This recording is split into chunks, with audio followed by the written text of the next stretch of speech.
Ça y est, tu viens d'arriver sur ton spot, tu viens de caler ton camion, sortir la table, les chaises, et puis tu t'aperçois que tu as oublié d'acheter l'essentiel, la baguette de pain pour midi. Le village à 3 bornes, franchement, t'as pas envie d'y aller à la pince. Donc il te reste qu'une solution, c'est y aller à vélo. Encore faut-il en avoir. En tout cas, nous, on a un petit véhicule et on a fait un choix, tu vas voir, qui est plutôt sympa.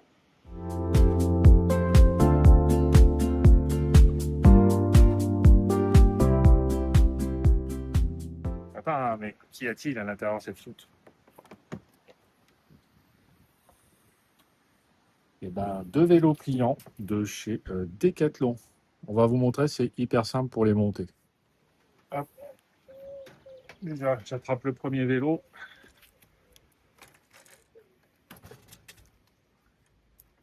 Clac, clac. On tire les pédales.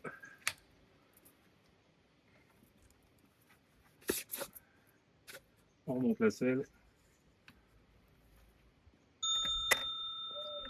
Et voilà, ça y est, on est prêt à partir. Alors pour celles et ceux qui voudraient connaître la référence du vélo, il s'agit du e-Fold 500 de chez Decathlon qui est un vélo à assistance électrique. Il possède donc 6 vitesses, une batterie bien sûr et un tableau de commande.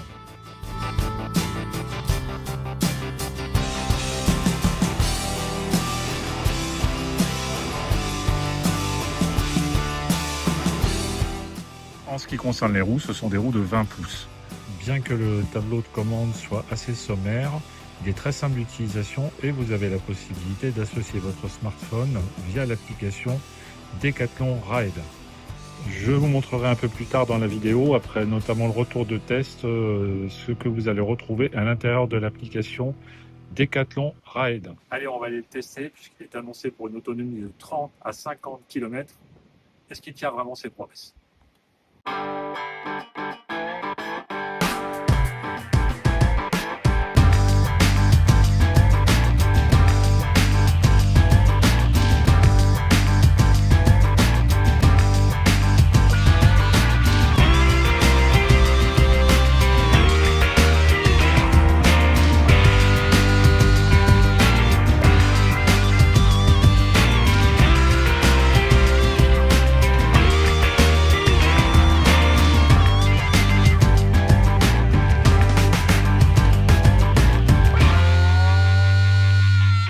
Allez, maintenant, je vous montre comment on le plie pour le ranger dans la soute. On commence par les pédales. La selle.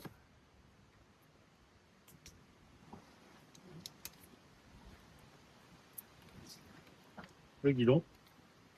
Pour ceux qui veulent, ils peuvent le plier aussi en deux. Nous, on le rentre comme ça directement. Alors, avant de vous donner les résultats en chiffres et en autonomie de ce vélo, je voulais déjà vous donner mon avis sur le matériel proprement dit. Moi, je trouve vraiment que c'est un vélo qui est super parce que il est compact, il est pratique. Les modes d'assistance sont plutôt efficaces. On fatigue pas trop dessus, hein. Bien que ce soit un petit vélo, au final, on est quand même bien positionné, donc ça va bien. On a fait quand même pas mal de kilomètres avec. Et vraiment, je trouve que c'est un vélo qui est de bonne facture. Il y a un porte-bagages, il y a tout ce qu'il faut. Et puis, il y a la selle qui est sécurisée contre le vol. Le guidon est réglable en hauteur. Enfin, vraiment, ça coche pour moi, ça coche toutes les cases. Et puis surtout, l'avantage principal, c'est qu'il est hyper compact et qu'on peut le rentrer dans la soute d'un camping-car sans aucun problème. Et ça, vraiment, c'est l'idéal, en tout cas pour nous. Voici donc maintenant les résultats via l'application Decathlon Ride que j'ai installée sur mon téléphone et qui se connecte à mon vélo. Nous allons retrouver différentes informations, notamment le parcours effectué, ainsi que la distance, les temps de déplacement, la durée, le dénivelé, la vitesse moyenne, la vitesse maximale et la cadence au tour par minute. Tout en haut, on a un autre onglet qui s'appelle Énergie. Celui-ci va être intéressant car il va nous permettre de voir ce que nous avons consommé et quels sont les modes d'assistance que nous avons utilisés le plus. Pour notre part, nous avons utilisé le mode économique qui est à 99% de notre parcours et 1% le mode sport et nous avons consommé 48% de batterie, ce qui correspond à ce qu'annonce le constructeur puisque nous avons fait 26 km et que le vélo est donné pour 50 km d'autonomie. Mon petit conseil pour économiser un maximum la batterie, utilisez d'abord le changement de vitesse avant de changer de mode d'assistance et procédez ainsi à chaque fois que vous avez besoin d'assistance électrique. Ça vous permettra d'économiser la batterie au maximum et d'avoir plus d'autonomie. Cette vidéo est maintenant terminée. Dites-moi en commentaire ce que vous utilisez comme moyen de déplacement en dehors de votre camping-car. Ça m'intéresse de savoir. Et puis, si vous avez des questions, n'hésitez pas à me les poser. J'y répondrai avec grand plaisir.